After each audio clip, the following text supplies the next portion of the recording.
Hey, back with another quick update. So I made a dual system, perfectly tuned to each other. We're using two channels from the signal generator. They're in sync with each other. We're running it in dual mode, and I'm getting almost 4 times the output now. So you see the leads here. Kind of have to be careful now. It's pulling, well, I'll just show you what it's pulling. I connected the output to the voltmeter. It overloads the voltmeter, and our current, I saw it peak at 55 milliamps. So we got 50 milliamps dead short circuit current while we still have wireless pickup power. That should not even be possible. I've been researching this type of energy for a very long time. You have to see, it seems you always have to use a DC pulse. Goes into your primary coil, which is always a quarter the size of the transmitter. That's the best results I seem to get. And your pickup coils are always a quarter the size of the transmitter or half the size. And they have to have these two special diodes coming off of the end in opposite directions of each coil, or you will not have any power whatsoever. See that? One diode faces one way, one diode faces the other way. It's that simple. It prevents the coil from detuning, and that's where you get your power, is off the diodes. Now, we see that we have 50 milliamps here. All this basically are a bunch of wireless pickup coils wired in series with each other. And then this second one, same way, except I paralleled the output. And the little caps there are for perfect tuning at 2.50 megahertz, or 2 megahertz, yeah.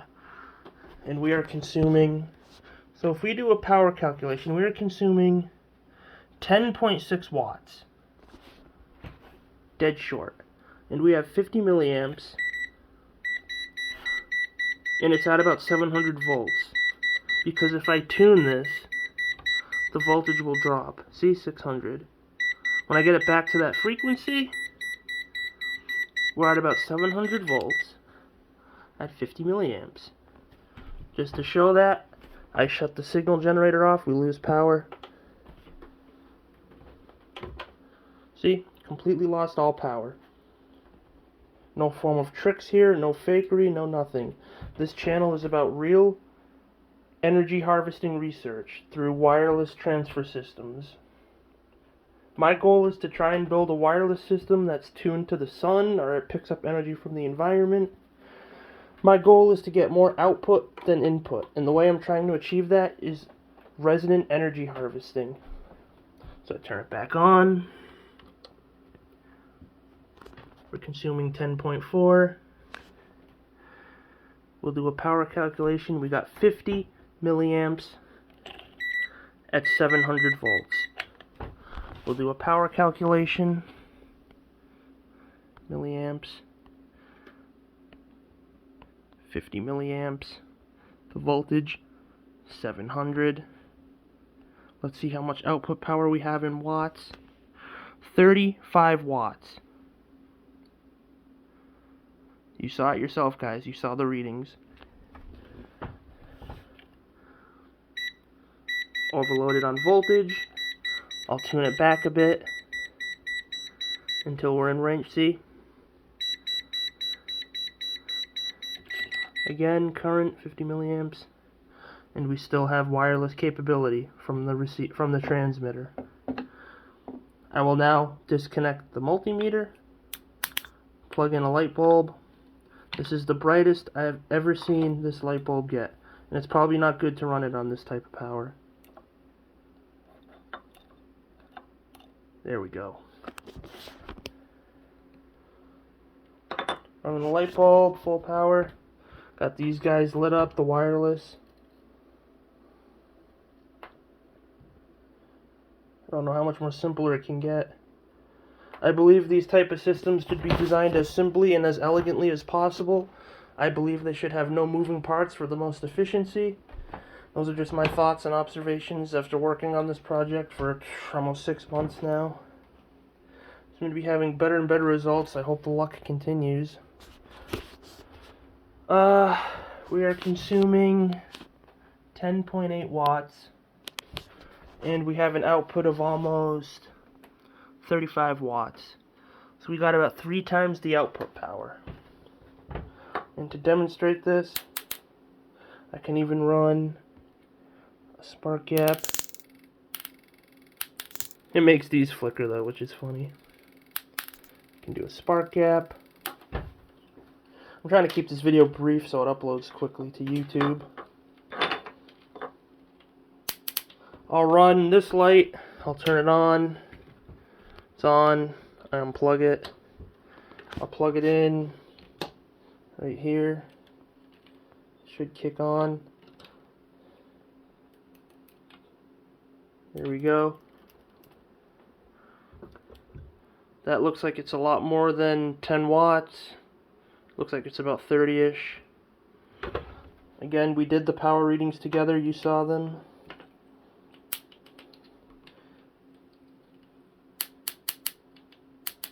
And by itself, the signal generator cannot run a light bulb whatsoever. I will demonstrate this again. Here's the light bulb. Signal generator.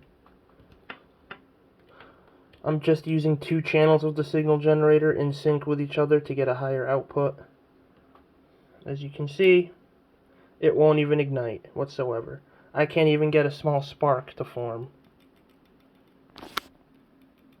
So as you can see, there is some form of energy magnification occurring within this system.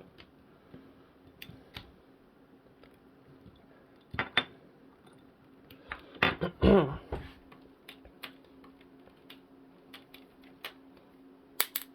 go back to the output. I might have to adjust a few things to make sure we're perfectly tuned. Yeah, see, we're a little low, 48 milliamps.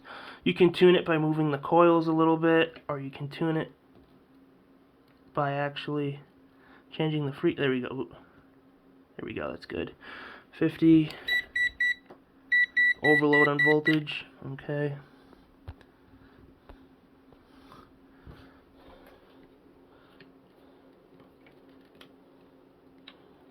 I'll connect this light bulb, which gets extremely bright. I still haven't been able to get any junk lately. This light bulb gets extremely bright. I can connect it. There we go. At night, this thing lights up my whole room, and we still have wireless capabilities. Like I said, the key is you have to use those diodes.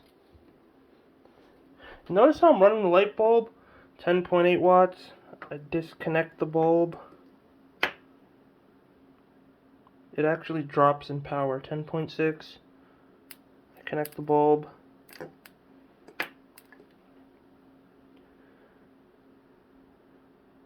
Odd effects seem to occur with this system. It's almost like when I plug a load into it, the power consumption from the wall drops, which I'm not sure why that is yet. I'll run the more power-intensive light bulb. Yeah, it's the same thing.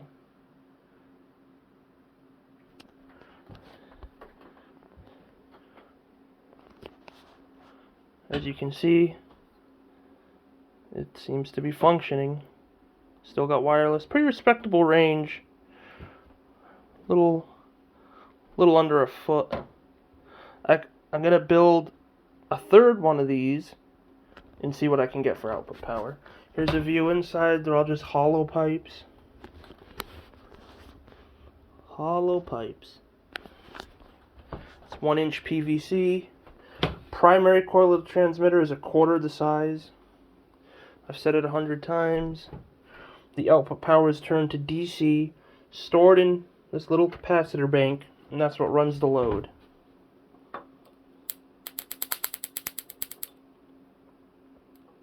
I've demonstrated that there's an energy harvesting going on, a magnification.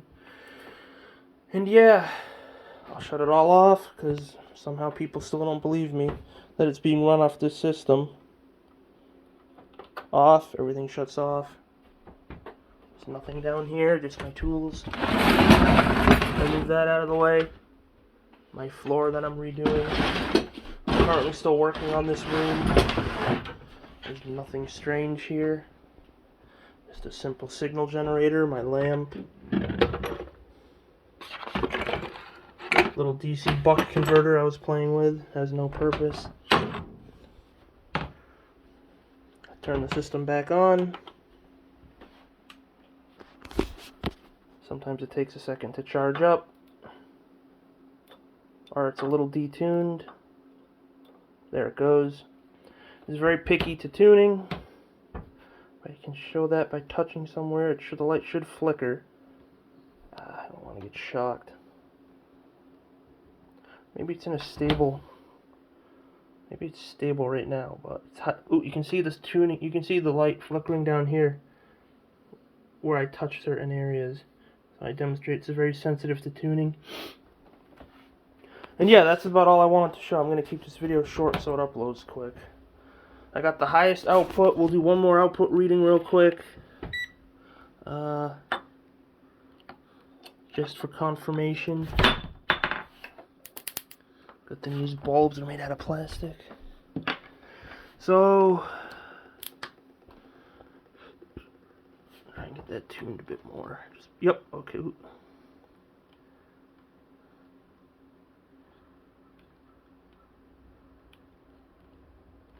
It's highly sensitive. Okay, there we go. 50.51.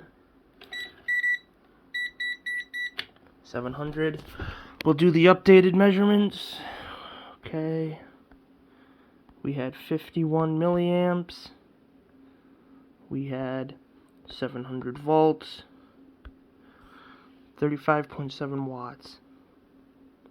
And even if I'm wrong, even if it's, say, we'll go on the low side, 650 volts, we still have an output of 30 watts.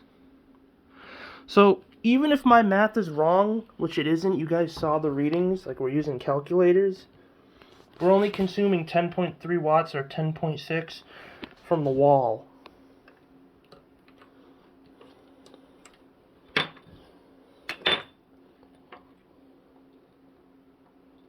I have been shocked a few times off this system, and it is not very fun. So, running the load, consuming 10.8 watts. We still have wireless power capability, no degradation. The keys, those two little diodes, as I mentioned before, coming off each end of the coil in opposite directions. And yeah, more to come soon.